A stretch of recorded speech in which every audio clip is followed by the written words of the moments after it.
नमस्कार, आप देख रहे हैं खबर दोपहर और मैं हूं आपके साथ सुकन्या सिंह। हमारी इस खास पेशकश में आपका स्वागत है। निर्भया गैंगरेप मामले में आखिरकार इंसाफ की घड़ी आ ही गई। दोषियों को मौत की सजा देने का काउंटडाउन जारी है। कल सुबह 5:30 बजे फांसी दी जानी है, लेकिन अभी भी चारों दोषी किसी भी तरह फांसी टालने की जुगत भिड़ा रहे हैं। हालांकि सुप्रीम कोर्ट ने दोषी पवन की दया याचिका को खारिज कर दिया है।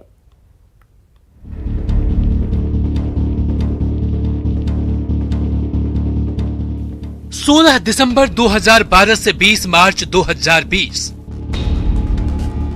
7 साल 3 महीने 3 दिन बाद होगा इंसाफ। चारों दोषियों को मिलेगी मौत की सजा। सुबह 5:30 में फांसी देने की तैयारी।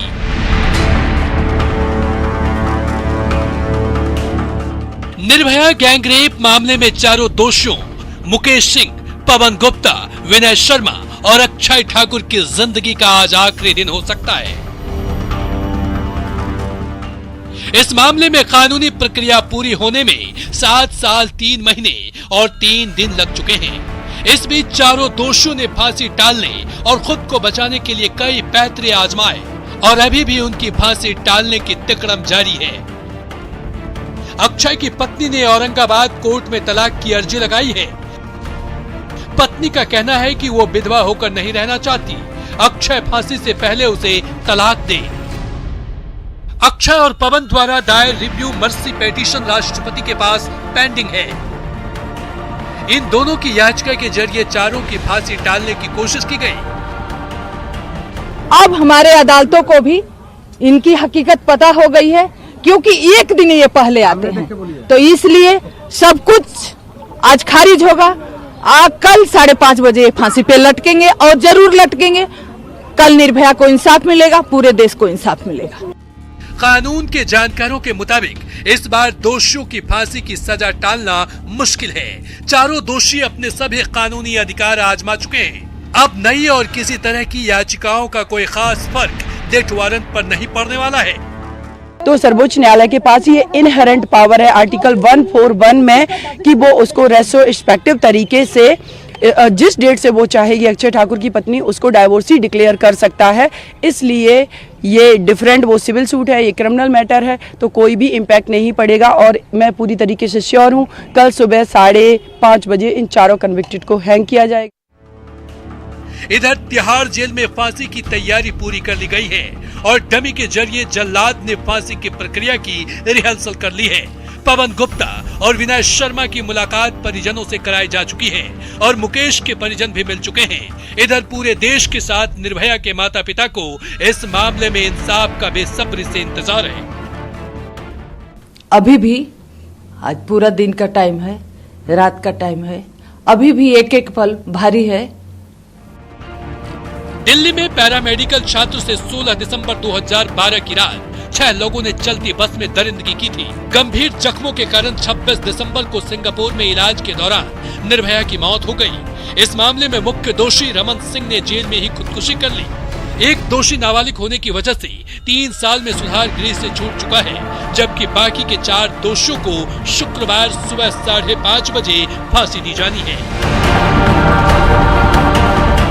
Bureau report, news 18 network. Nirbhaya के इंसाफ की घड़ी नजदीक आ रही है। सब ठीक रहा तो 7 साल 3 महीने और 3 दिन बाद निर्भया के दोषियों को सजा मिलेगी। लेकिन 3 बार जुगत भिड़ाकर फांसी टलवाने में सफल रहे गुनहगारों के वकील इस बार भी तिकड़म अपनाने से बाज नहीं आ रहे।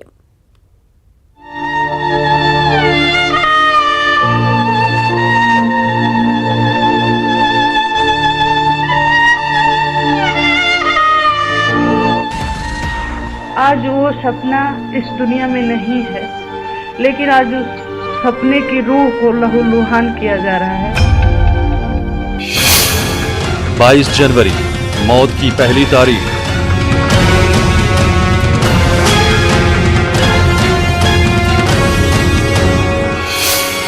1 फरवरी मौत की दूसरी तारीख।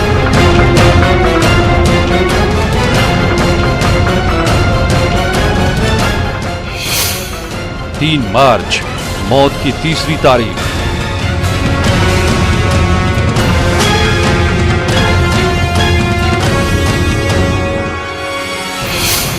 बीस मार्च, चौथी तारीख। मामला 1, दोषी 4 और मौत की तारीख 3 बार दी जा चुकी, लेकिन तीनों बार निर्भया के कातिल कानून की कमजोरियों का फायदा उठाकर बचते रहे। पटियाला हाउस कोर्ट ने एक बार फिर इन चारों के लिए 20 मार्च आखिरी तारीख तय की है। पटियाला कोर्ट ने डेथ वारंट में लिखा कि ये अदालत 20 मार्च की सुबह 5:30 बजे फांसी का वक्त मुकर्रर करती है। कोर्ट ने फरमान जारी किया और एक बार फिर देश को उम्मीद बंधी कि इन चारों को फांसी पर लटका दिया जाएगा। लेकिन लोगों के मन में डर भी है, कहीं ऐसा न हो कानून की कमियों के बदौलत चौथी बार भी मौत की तारीख टल जाए। ये नए नए पैतरे चल रहे हैं, लेकिन ये तो जब तक वो लटकेंगे नहीं तब तक चलेंगे। हर तारीख से पहले फांसी के फंदे का ट्रायल हुआ। दोषियों के वजन के बराबर भार डालकर रस्सियों की मजबूती को परखा गया। फांसी घर की गहराई नापी गई, लेकिन बार बार ये दरिंदे इस फांसी के फंदे में पहुंचने से पहले कोई नई चाल चल देते थे। इसलिए चौथी बार आखिरी तारीख को लेकर भी वो मां डरी हुई है, जिसने अपनी बेटी को इंसाफ दिलाने के लिए 7 साल दिल्ली की सड़कों पर बिता दिया। हमने ये लड़ाई 7 साल से लड़ी है, कानून पे विश्वास रख के। आज भी मुझे कानून पे ही विश्वास है, कोर्ट पे ही विश्वास है, क्योंकि सबसे ज़्यादा निर्भया का केस सुप्रीम कोर्ट में ही आया है, चाहे SLP के रूप में, रिव्यू के रूप में, क्यूरी के रूप में, जुडिशरी मस्टी के रूप में। तो सुप्रीम कोर्ट ने सब कुछ देखा हुआ है। ये आरोपी भी बार बार मौत के साए में जीते रहे हैं। हर तारीख से पहले इन्हें लगता था कि अब वो अपनी गुनाहों की सजा भुगतेंगे, लेकिन इनका वकील हर तारीख से पहले इन्हें जिंदा रखने की तरकीब निकाल लेता था। इंसाफ की घड़ी करीब है। निर्भया के परिवार वालों को खुशी है कि बेटी के कातिलों को उनके गुनाहों की सजा अब मिल जाएगी। लेकिन इस बीच निर्भया के 4 दोषियों में से 3 अक्षय सिंह, पवन गुप्ता और विनय शर्मा ICJ की शरण में पहुंचे हैं। दोषियों के वकील AP सिंह ने सोमवार को अंतर्राष्ट्रीय अदालत को पत्र लिखा और 20 मार्च को होने वाली फांसी पर रोक लगाने की मांग की। ये भी अपील की कि निचली अदालत के सभी रिकॉर्ड्स कोर्ट अपने पास मंगाए, ताकि वो अपना पक्ष अंतर्राष्ट्रीय अदालत में रख सके। दोषियों का ये पत्र नीदरलैंड के दूतावास को सौंपा गया, जहां से इसे ICJ को भेजा गया है। तो मिसकैरेज ऑफ जस्टिस है, इस आधार पर नेशनल ह्यूमन राइट्स कमीशन इस पर रोक लगाए। सबसे पहले हमने डेथ स्टे करने के लिए कहा है, उसके बाद उसको रिकॉर्ड मंगा के हियरिंग करने का है, और उसके बाद जो क्लेम है कंपनसेशन वो देने का किया है। यही नहीं, दोषी अक्षय की पत्नी की ओर से तलाक की अर्जी लगाई गई है और अपील किया है कि हिंदू मैरिज एक्ट के तहत पति के दुष्कर्म का दोषी पाए जाने पर पत्नी उससे तलाक ले सकती है। पत्नी ने कहा है कि मैं विधवा की तरह नहीं जीना चाहती, इसलिए फांसी से पहले तलाक दे दिया जाए। अक्षय की पत्नी के वकील मुकेश कुमार सिंह ने कहा कि मेरे मुवक्किल को पति से तलाक लेने का अधिकार है, इसलिए फैमिली कोर्ट में तलाक के लिए याचिका दायर की है। कोर्ट ने इस मामले की सुनवाई 19 मार्च तक स्थगित कर दी है। तो मुझे सुप्रीम कोर्ट पे ही भरोसा है कि जो भी फैसला होगा हमारे हक में होगा, देश के हक में होगा, क्योंकि सिर्फ हम निर्भया के इंसाफ की बात नहीं है, पूरी देश के बच्चियों के इंसाफ की बात है, पूरी देश की बच्चियों की सुरक्षा की बात है। फिलहाल निर्भया के दोषियों के वकील भले ही अंतर्राष्ट्रीय कोर्ट पहुंचे हों, तलाक की अर्जी लगाई हो, लेकिन तिहाड़ जेल प्रशासन 20 मार्च की तय तारीख पर चारों दोषियों को फांसी देने के लिए तैयार है। जल्लाद भी पहुंच गया है और फिर से जमी फांसी दी जा रही है, ताकि दोषियों को जब फांसी पर लटकाया जाए तो उनके जिंदा रहने की कोई गुंजाइश न हो।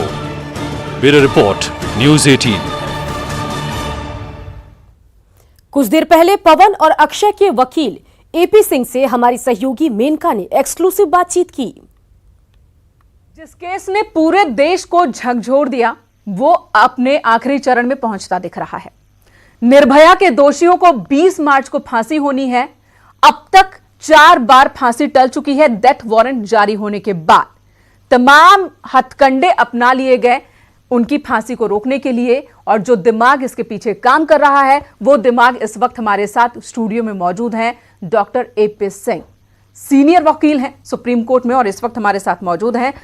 एपी सिंह जी, 20 मार्च को फांसी होनी है, इस बार बचा लेंगे? नहीं, देखिए, मैं समझ सकता हूँ इस देश की मीडिया की भावनाएं, बहुत परेशान है फांसी दिलाने के लिए, बहुत बेताब है, लेकिन मेरी ये समझ में नहीं आ रहा है, अगर इनकी फांसी की सज़ा रुक जाए, टल जाए, बच जाएं, उम्र कैद में कमिट हो जाए, तो कौन सा विश्व युद्ध छिड़ जाएगा, कौन सा ऐसा आपातकाल आ जाएगा। आपातकाल तो आ गया, आपकी मेडिकल इमरजेंसी तो लग गई। आपने देखा कोरोना, फांसी का फंदा आप इनके लिए, 4 के लिए बनवा रहे हैं, गड्ढा खुदवा रहे हैं, वहां कितने गड्ढे खुदने लगे, कितने लोग मरने लगे, कितनी महामारी फैल गई। तो क्या सजा नहीं होनी चाहिए? तो क्या सजा नहीं होनी चाहिए? आपकी दलील गजब गजब की होती है। गजब की दलील। कभी पॉल्यूशन की बात करते हैं, वही पॉल्यूशन मैंने कहा था, वही पॉल्यूशन कहा था, वही पॉल्यूशन, वही हवा, वही पानी आपको मौत लेके आ गई दरवाजे पर। जब आपके दरवाजे पर मौत आ गई, जितने अपराधी हैं, जितने दोषी हैं, सभी मामलों के सबको बाहर कर दिया जाए, सबको छोड़ दिया जाए। इटली ने, ईरान ने 70,000 कैदियों को, जेल के लोगों को रिलीज कर दिया, छोड़ दिया, बाहर छोड़ दिया। वो क्यों परिस्थितियां ऐसी पैदा हो गई?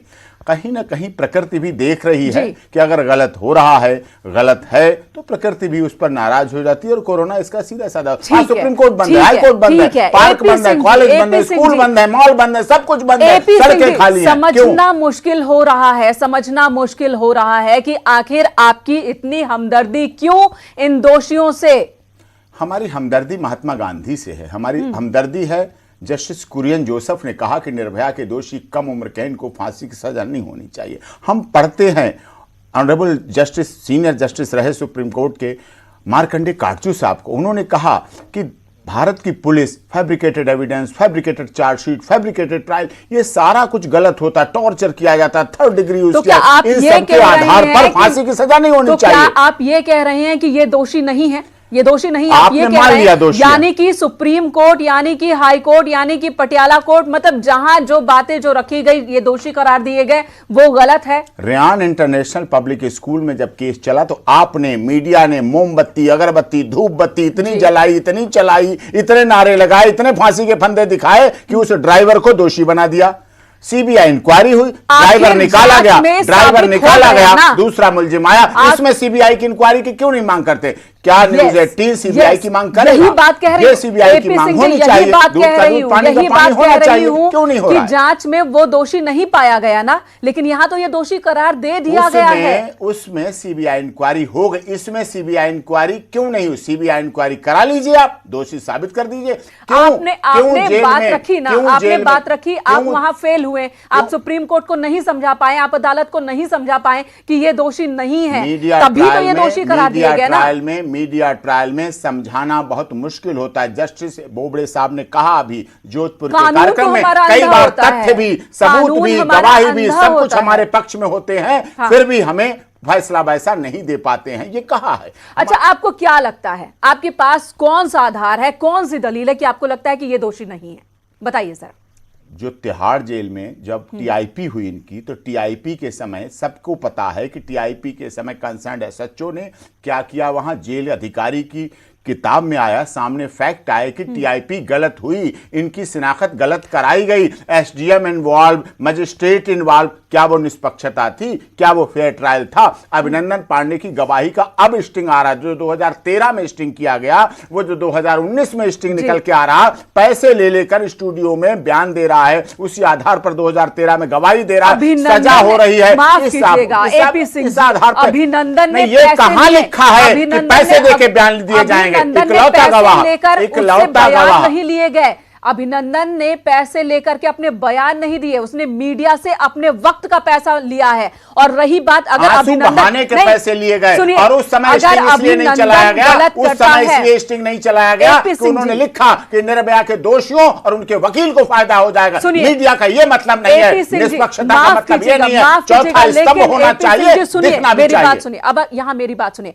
अगर अभिनंदन ने गलत किया, अगर अभिनंदन ने अपनी दोस्ती का फर्ज नहीं निभाया, अगर अभिनंदन ने अपनी आंसू के पैसे लिए, तो यह बात कहां से जाहिर हो जाती है कि जो निर्भया के साथ हुआ, जो दोषी पकड़े गए हैं, जो दोषी साबित हुए हैं, वो दोषी नहीं है? एफआईआर में कहां इनके नाम है, एफआईआर में कहां आइडेंटिफिकेशन है, एफआईआर में 2 लोगों का नाम है, फिर 2 से 3 हुए, 4 हुए, 5 हुए, 6 हुए, 7 हुए, क्यों बढ़ते चले गए, क्यों इम्प्रूवमेंट होता चला गया, क्यों इस तरह हुआ, क्यों बस त्यागराज स्टेडियम में ले जाई गई, क्यों बस वहां नहीं खड़ी, क्यों एविडेंस में लैप्सेस रहे, क्यों आइडेंटिफिकेशन नहीं हुआ, क्यों ये चीजें हैं, चार्जशीट 7 दिन में चार्जशीट क्यों फाइल की गई। एक तरफ तो एक दोषी कहता है कि मैं चूंकि अपराध के वक्त नाबालिग था इसलिए मुझे फांसी नहीं होनी चाहिए, यानी कि वो मान रहा है कि वो था वहां, और दूसरी तरफ कह रहा है कि आप वो था ही नहीं। आप मोबाइल फोन देखिए जिसमें जो मोबाइल फोन वहां लिया था, बच्चों ने जो लिया था, जब पार्क में प्रोग्राम था, वहां 16 दिसंबर की जो बात है, उस समय पार्क में प्रोग्राम चल रहा था, एक लड़के ने मोबाइल लिया, जो दूसरा बाहरी व्यक्ति, उसने मोबाइल से वीडियो बनाई, वो मोबाइल ट्रायल कोर्ट में जमा है, साकेत कोर्ट में जमा है, उस मोबाइल की रिकॉर्डिंग दिल्ली पुलिस ने चेक कर ली। आप अदालत को नहीं समझा पाए, आप अदालत के सामने अपनी बात नहीं रख पाए, इसलिए नहीं समझा पाए कि अदालत सुनवाई से पहले जब वो मीडिया से भर जाती है अदालत, जब अदालत मीडिया से फुल हो जाती है, पैक हो जाती है, तो वहां दलीलें नहीं काम आती, वहां फैसले पिटीशनर को देकर नहीं सुनाए जाते हैं, वहां फैसले सवाल उठा रहे हैं। यस, सवाल नहीं है, ये पक्की बात है, आप देख रहे हैं जब पिटीशन हमारी के बाद अदालत भी देख रही है, जब ऑर्डर मीडिया की तरफ देख के सुनाए जाते, क्या आप दबाव नहीं मानते हैं? क्या जस्टिस आर भानुमति को 104 डिग्री होने के बाद बुखार, इस केस को नहीं सुनना पड़ रहा? क्या सुप्रीम कोर्ट बंद होने के बाद, पूरी जो कोरोना चल रहा है उसकी वजह से कोर्ट बंद है, हाई कोर्ट बंद है, क्या सैटरडे संडे को इसको नहीं सुना गया?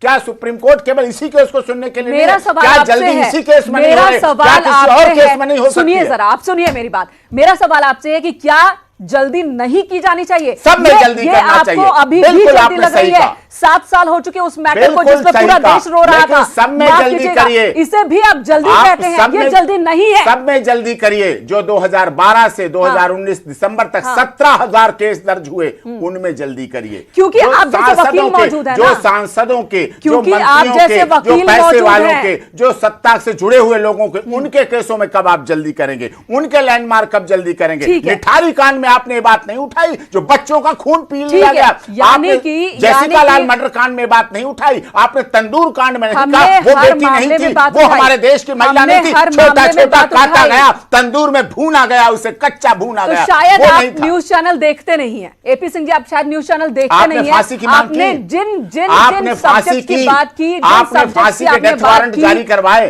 क्या डेथ वारंट जारी कराए? क्या फांसी की मांग की गई? उनमें नहीं की गई, करेंगे भी नहीं। वो सत्ता से जुड़े लोग हैं, वो पैसे से जुड़े हुए लोग हैं। गरीबों के लिए निठारी में कौन सी सत्ता थी?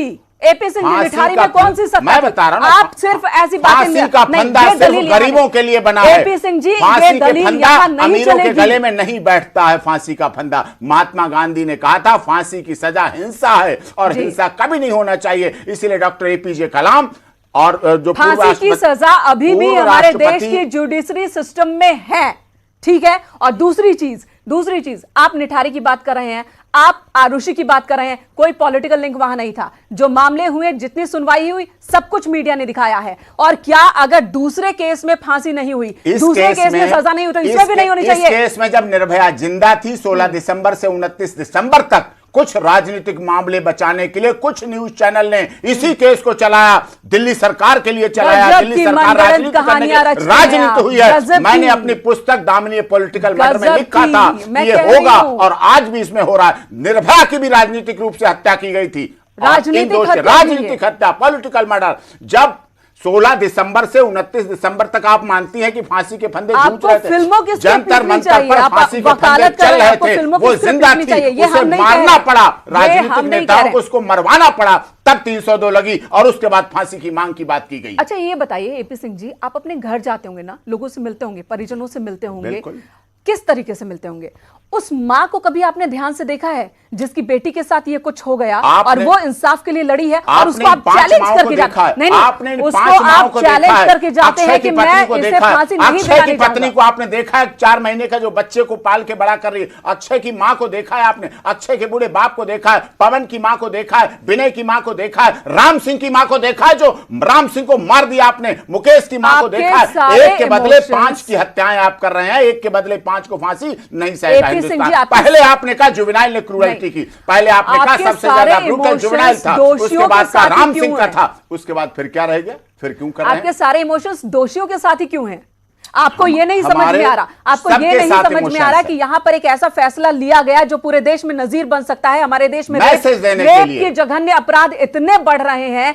क्यों बढ़ रहे हैं? क्योंकि सभी को लगता है कि हमारी जो न्यायपालिका है, जो सिस्टम है, उसमें सजा तो होनी नहीं है। मुझे ये बताइए, आपका न्यूज चैनल न्यूज 18 बताइए। पूरे देश में बहुत अच्छा देखा जाता है, बड़ा बौद्धिक लोग देखते हैं जी। और ज्ञानवर्धन लेते हैं। क्या आपका न्यूज चैनल न्यूज 18 इस बात की गारंटी लेगा कि निर्भया के दोषियों को फांसी देने के बाद इस देश में गैंग रेप, मर्डर और दूसरे निर्भया जैसे केस नहीं होंगे? आप गारंटी लेंगे? बताइए, मैं खड़े होकर लीवर खिंचवा दूंगा, इनके चलिए। माँ बाप से खिंचवा दूंगा। आप गारंटी नहीं लेंगे? इस देश के लोग नहीं गारंटी लेंगे इस बात की। मैं यहां पर गारंटी लूं या ना लूं, लेकिन ये मुझे बताइए कि आप क्या नजीर पेश करेंगे?